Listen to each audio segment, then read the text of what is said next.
মরে যাওয়া শেষ স্বপ্নটার লাশ পড়েছিল কোনো এক রেল স্টেশনের অন্ধকার কোণে। স্টেশনের আলো ওখানে কখনোই পৌঁছায় না।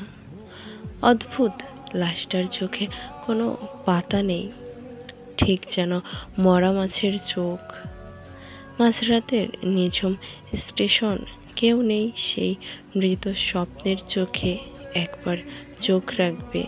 তাতে অবশ্য কিছু আসে যায় না স্বপ্নটার, সে তো মৃত।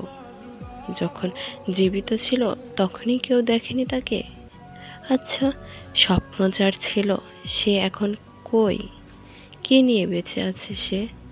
এখন শেষ স্বপ্নটাও যে মরে গেল তার, দাফনের পয়সাটাও হয়তো ছিল না তার কাছে, তাই তো ফেলে গেছে এই নিঝুম রেল স্টেশনের কোণায়। চোখের কোণায় তারও জমে হয়তো খুব সামান্য অশ্রু।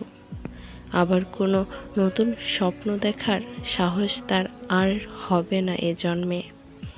পরের জন্মে জন্য হয়তো কিছুটা জমা থাকবে। পরের জন্মে হয়তো সে একটা জোনাক হবে, জ্বলবে নিভবে, জ্বলবে নিভবে। जुदा हम ना जुदा हो सकते।